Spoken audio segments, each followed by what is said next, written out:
नमस्कार, the wire में आपका स्वागत है। मैं हूं आरफा खानम शेरवानी। पिछले 48 घंटे में देश में जिस तरह का घटनाक्रम पेश आया है, उससे 20 साल पुरानी वो यादें ताज़ा हो गई हैं, दर्दनाक यादें जिसमें कि साल में कई बार अलग-अलग जगहों पे हमने देखा जो आतंकवादी घटनाएं अंजाम ले रही थी। पिछले कई सालों से देश में शांति थी, लेकिन 2 इस तरह के घटनाक्रम पेश आए हैं। फरीदाबाद में एक अस्पताल के कुछ डॉक्टर्स पकड़े गए हैं, जिसमें पुलिस ये दावा कर रही है कि टेरर मॉड्यूल हैं, आतंकवाद के मॉड्यूल हैं, यानी किसी घटना को ये लोग अंजाम देने की कोशिश कर रहे थे। इनके पास से एक्सप्लोसिव्स वगैरह बरामद हुए हैं। और इसी के साथ साथ कुछ ही घंटों के अंतराल पर हमने देखा किस तरह से लाल किले के पास जो आतंकवादी घटना, जिसको अब कह रहे हैं आधिकारिक तौर पे भारत की सरकार, तो ज़ाहिर है कहा जाएगा कि ये आतंकवादी ही घटना थी, जिसमें कार में बॉम्ब ब्लास्ट हुआ और 1 दर्जन से ज़्यादा लोग मारे गए हैं, 2 दर्जन से ज़्यादा लोग ज़ख्मी हुए हैं। इसमें भी लगातार गिरफ्तारियां हो रही हैं और इससे पहले की तस्वीर हमारे सामने उभर पाती है कि सच्चाई क्या है और उसमें झूठ क्या है। टीवी चैनल्स जिस बात के लिए वो जाने जाते हैं, वो उस बात को, उसी अपने रोल को, अपने किरदार को पूरे तरीके से निभा रहे हैं। यानी इस वक्त जबकि देश पर हमला हुआ है, एक आतंकवादी हमला, एक देश पर हमला होता है, उस सिस्टम पर हमला होता है, समाज पर हमला होता है और समाज को तोड़ने और बिखेर देने की एक नापाक कोशिश होती है।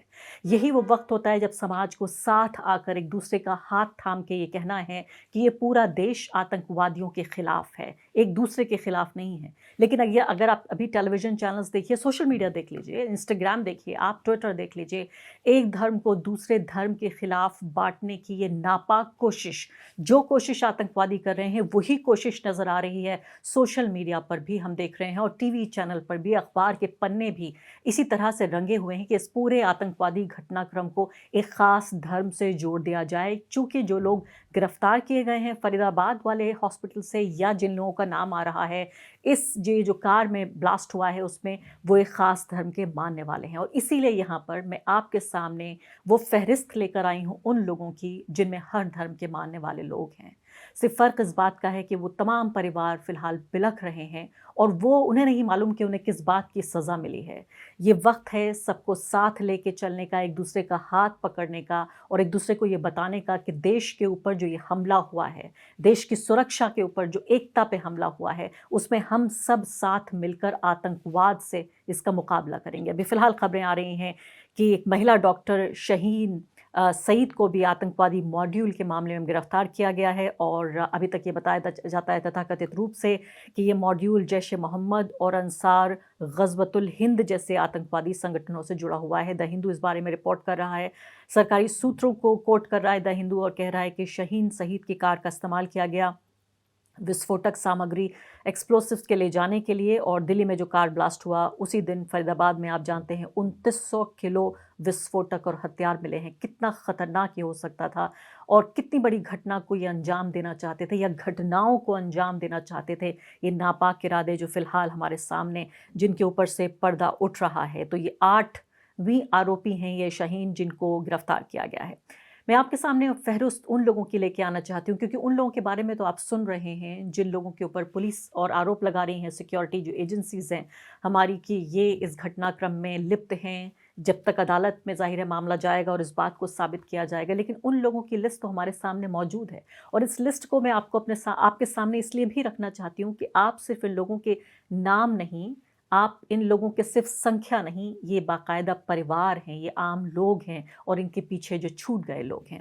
लाल किले धमाकों की अगर सूची आप ये देखें, पहली बात तो हमें पूरे 13 लोगों के नाम नहीं पता, अनआइडेंटिफाइड भी हैं, कुछ लोग अज्ञात भी हैं। जुम्मन खान से शुरू करती हूँ। 35 साल के जुम्मन खान ई रिक्शा चालक थे। सोचिए, गरीब परिवार का ये व्यक्ति, और 35 वर्ष इनकी उम्र थी। सोमवार को वो घर नहीं लौटे। जीपीएस लोकेशन, उनके परिवार वालों ने बताया कि वो लाल किले के पास वो लोकेशन रुक गई। ज़ाहिर है जब उनकी दिल की धड़कन रुकी तो उनके फ़ोन का चलना भी बंद हो गया। परिवार ने रात भर अस्पताल और थानों में खोजबीन की। उनका शव जो एलएनजेपी जो हॉस्पिटल है वहाँ के शव गृह में मिला और जले हुए शरीर की पहचान कपड़ों और शारीरिक निशानों से हुई, ऐसा उनका परिवार बता रहा है। उनकी पत्नी तनुजा, एक छोटी सी बच्ची है जो साथ में किराए पर के मकान में रहते थे, और ये जो जुम्मन थे, जुम्मन अकेले ही कमाने वाले थे। मैं यही कहने की कोशिश कर रही हूँ कि जुम्मन से लेकर और पंकज तक आतंकवादियों ने, और ये आतंकवादियों के जो नापाक इरादे थे, उन्होंने किसी को नहीं बख्शा। अगले आ रहे हैं नौमान अंसारी, 21 वर्ष के दुकानदार हैं शामली के। ये भी तस्वीरें हमारे सामने आ रही हैं। शामली ज़िले के निवासी हैं ये, और ये कॉस्मेटिक्स की दुकान चलाते थे। यहाँ पर सामान खरीदने आते थे, और आप जानते हैं दिल्ली में थोक के बड़े-बड़े बाज़ार हैं। तो ये जो अलग-अलग जो छोटे राज्यों में लोग रहते हैं, या दिल्ली के आस-पास जो राज्यों में लोग रहते हैं, अक्सर दिल्ली का सदर बाज़ार या इसके आस-पास के बड़े-बड़े जो थोक बाज़ार हैं, वहाँ से सामान लेने आते हैं। और ये बदकिस्मत नौमान भी सामान लेने ही आए थे। बाद में एलएनजेपी अस्पताल में ही उनका शवगृह में उनका शव मिला, और उनके कपड़ों से ही उनके परिवार वालों ने पहचान की। वो भी घर के अकेले कमाने वाले थे, और इसके अलावा गुर्दे के मरीज़ भाई और 4 बहनों का ये पालन करते थे। उनके पिता कह रहे थे कि पुलवामा हमले के बाद उन्होंने सोचा था कि ऐसा भयावह मंज़र फिर नहीं देखना पड़ेगा, लेकिन फिर पुलवामा के देखिए आप कुछ ही हफ्तों बाद हम देख रहे हैं कि दूसरा ये आतंकवादी घटनाक्रम पेश आ रहा है। तो दिल्ली जा रहा था सामान लेने के लिए, कॉस्मेटिक की दुकान करा करता। तो वहाँ जैसा ही सामान लेने गया वो, शाम तक के उन्होंने मार्केट करी। फिर मार्केट से जैसा ही मैं सामान रख के दोबारा फिर सामान उठाने गए, जब ये घटना हुई हमारे पास कॉल आई। कॉल आने के बाद हमें बताया कि लोकनायक हॉस्पिटल में आ जाओ आप, और यही है। 4 बहना रहेगी बस। अब तो एक भाई है बड़ा वाला, उसकी किडनी खराब है, वो भी कहीं काम का नहीं रह रहा। ये था करने लायक, घर में दुकान कर रखी थी, नए भी खत्म हो गए। लेकिन सवाल जवाब जो हैं वो पूछे जा रहे हैं ऑपोजिशन से, सवाल जवाब पूछे जा रहे हैं एक धर्म के मानने वाले लोगों से, सवाल जवाब गृह मंत्री से, प्रधानमंत्री से नहीं, जिनकी जिम्मेदारी है भारत में नागरिकों को सुरक्षित रखना, उनसे जवाब नहीं मांगा जा रहा है। अगर ये कांग्रेस पार्टी की सरकार होती, अब तक इस्तीफों की मांग होती, लेकिन यहाँ इस्तीफे राहुल गांधी से मांगे जा रहे हैं, नरेंद्र मोदी से नहीं, अमित शाह से नहीं। पंकज साहनी 22 वर्ष के हैं, ये ऊबर ड्राइवर हुआ करते थे और समस्तीपुर के निवासी हैं, बिहार के, और 10 दिन पहले ही उन्होंने इस ड्राइविंग की शुरुआत की थी। सोमवार को जब ये लाल किले के पास ये यात्री उतार रहे थे, अब उनकी ड्यूटी ख़त्म हो रही थी, उस यात्री को उतार रहे थे, तभी ये धमाका हुआ। और बदकिस्मत निकले कि उस वक्त यात्री उतारने के साथ साथ अपनी ज़िंदगी से भी हाथ धो बैठे। इनके पिता राम बलक साहनी ने घटनास्थल पर अपनी कार को पूरी तरीके से जर्जर स्थिति में पाया। परिवार के मुख्य कमाने वाले थे ये भी। अब बेटियों की शिक्षा और विवाह को लेकर अब ये चिंतित हैं। इनके पिता कह रहे हैं कि किस तरह से आखिर गुजारा होगा। तो जाहिर है दर्दनाक कहानियां एक के बाद एक हमें सुनाई दे रही हैं, दिखाई दे रही हैं। अमर कटारिया 34 वर्ष के थे, फार्मासिस्ट थे ये चांदनी चौक में, और यानी दवा की दुकान चलाते थे चांदनी चौक में। परिवार के साथ डिनर के लिए दुकान जल्दी बंद की थी। उनको ये मालूम नहीं था कि ये इनकी ज़िंदगी का आखिरी खाना, आखिरी डिनर बन जाएगा, आखिरी निवाला खा के और वो इस दुनिया से हमेशा के लिए विदा हो जाएंगे। लाल किले के पास सड़क पार करते समय धमाका हुआ। फ़ोन एक महिला को मिला जिसने बताया कि घटनास्थल पर ये उसको फ़ोन मिला था। परिवार ने शरीर की पहचान, हाथ पर जो टैटू बना हुआ था, और टैटू में आपको मालूम है क्या लिखा था? टैटू में लिखा हुआ था, जो तस्वीर बनी, नाम लिखा हुआ था वो पत्नी और बच्चे का नाम। एक ऐसा व्यक्ति जो अपने परिवार से इतना प्रेम करता था, उस व्यक्ति की भी जान को चुरा लिया गया। अगले दिन 700 से ज़्यादा मेडिकल जो दुकानें हैं उन्होंने श्रद्धांजलि दी उनको, और साथ ही तमाम दुकानें बंद रखीं इस पूरे इलाके की। आगे बढ़ती हूँ। अमर कटारिया के बाद 34 साल के अशोक सिंह डीटीसी बस में कंडक्टर थे वो, और दिल्ली जो परिवहन निगम है उसमें रात में कंडक्टरी का काम किया करते थे। दिन में स्कूल वैन चलाकर घर का खर्चा चलाते थे। परिवार में बीमार माँ हैं, मानसिक रूप से अस्वस्थ भाई हैं, और साथ ही 3 छोटे छोटे मासूम बच्चे जो अपने पीछे छोड़ के गए हैं। अपने दोस्त लोकेश अग्रवाल के साथ लाल किले के पास बाइक पर थे जब धमाका हुआ। दोनों की एक साथ चिता जलाई गई स्थानीय अधिकारियों की उपस्थिति में। एक के बाद एक दर्दनाक ये कहानियां सुनाना मेरे लिए आसान नहीं है, और मैं समझती हूँ आपके लिए भी सुनना आसान नहीं होगा। उसी का लड़का था जी, अशोक कुमार।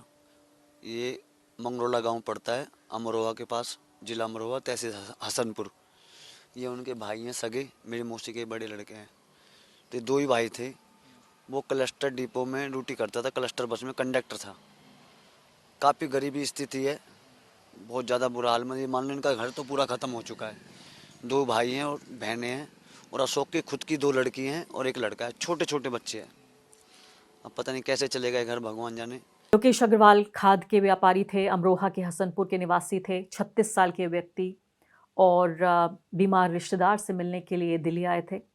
दोस्त अशोक सिंह से मिलने निकले थे। दोनों धमाके में मारे गए, लोकेश भी और अशोक भी। शहर में उनकी सादगी और किस तरह से बड़े मिलनसार व्यक्ति थे ये।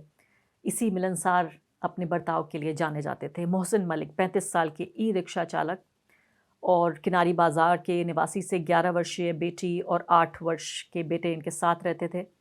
और आखिरी बार उन्होंने अपनी बेटी से बातचीत की और कहा कि मैं कश्मीरी गेट के पास यहाँ ट्रैफ़िक में फंसा हुआ हूँ, लेकिन ये ट्रैफ़िक कभी क्लियर नहीं हुआ, कभी वो घर नहीं पहुँचे। पुलिस ने फ़ोन उठाकर बताया कि ये फ़ोन उनको धमाके की जगह पे मिला है। पुलिस ने उनका फ़ोन उठाया। आप सोचिए कि इससे बुरा जो स्वप्न है शायद ही कोई परिवार कभी देखता होगा कि जो फ़ोन है वो उनका प्रियजन नहीं उठा रहा है, कोई पुलिस या कोई अनजान व्यक्ति उठा रहा है कि वो व्यक्ति अब ये नहीं है। फ़ोन ज़रूर पीछे छूट गया ज़िंदगी में, लेकिन वो व्यक्ति अब नहीं रहा।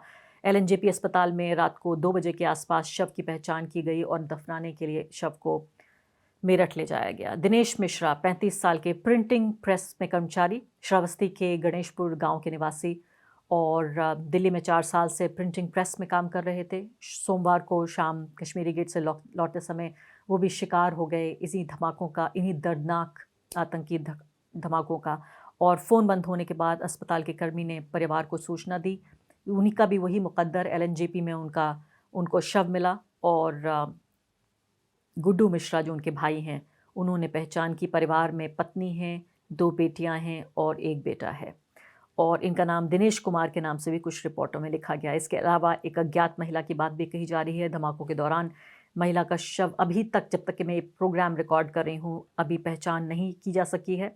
पुलिस अभी जांच कर रही है और साथ ही डीएनए टेस्ट भी होगा।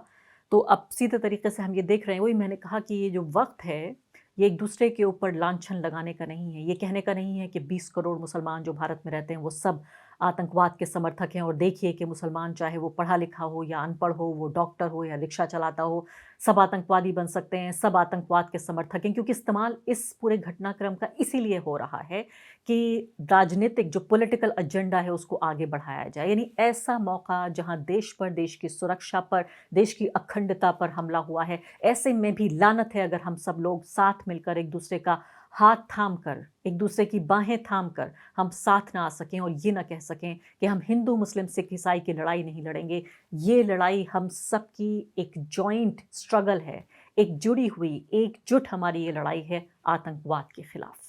द वायर के और वीडियोस देखने के लिए सब्सक्राइब करें और बेल आइकन पर क्लिक करें। स्वतंत्र पत्रकारिता की आर्थिक मदद करने के लिए डिस्क्रिप्शन में दिए गए लिंक पर जाएं और अपनी राशि चुनें।